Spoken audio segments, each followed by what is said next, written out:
عسلامة، مرحبا بكم. حبيت نبارطاجي اليوم معاكم حاجة خفيفة ظريفة ما تشدش برشا وقت. الزيتون والمملحات هذوما اللي نحبهم برشا في الدار كما تعرفوا. بلادنا ما شاء الله الوقت هذايا عنا الخيرات من الزيتون. ما فماش شكون ما يعرفش، فما برشا يعني يحيروا فيه، يقول لك يعني كيفاش باش نملح ولا بالاخص كيفاش باش نكسره.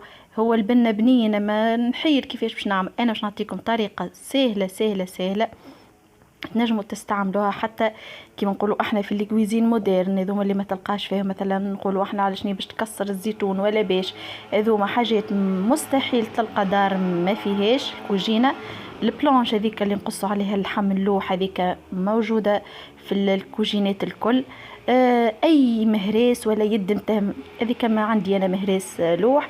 كان ما عندكش يد المهراس النحاس، حتى مهرس يعني اي حاجه تنجم هكاك باش تكسر بها ما تخوش منك، راهي لا جهد لا حاجه يعني باش تعمل عليها ايفور كبير ولا سهله مهله وكا كيما تشوفوا.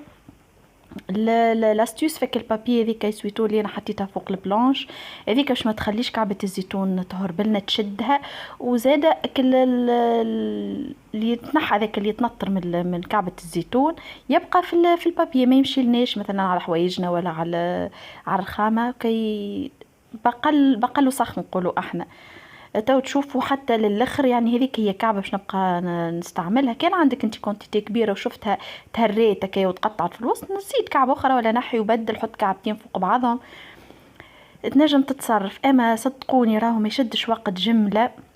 جست انا جربت شويه في الفيديو باش ما نطولش عليكم خاطر حاجه بسيطه ما فيها حتى شيء. حطيت شويه ترانشيت قارص في الماء باش الزيتون نتاعي ما يكحالش او كما قاعدين تشوفوا. بعد ما كسرته ما شدتش مني العمليه الكل ربع ساعه بالكثير زاده.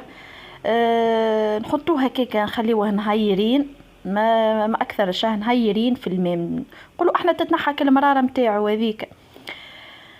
ومن بعد معاه القارص بالطبيعه باش كعبه ما تكحالش يقعد لونها اخضر وتميل هكا للصفوريه.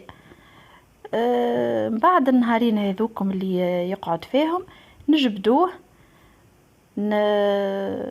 هاوك نجبدوه لهنا. انا نحيتك الماء هذاك وكصبيته في اللافابو باش نزيدو حتى هكا تشليله اخرى. نزيدو كعيبه قارص اخرى جديده في ماء نظيف.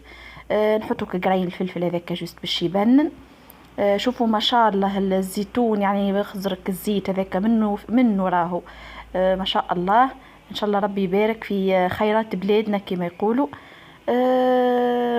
نحطوا له الماء هذاك ماء وملح مع الترانشات القارص قراين الفلفل تسكروه.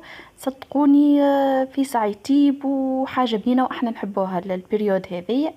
كيما ما يخفاكمش واللي يتبعوا فيا في القناة اللي انا ما تخطاش كوجينتي الفلفل هذايا. كيما نقول لكم انا نقصه في ساعة يطيب لي ما يخطاش الكوجينة بتاعي. وفي الامان.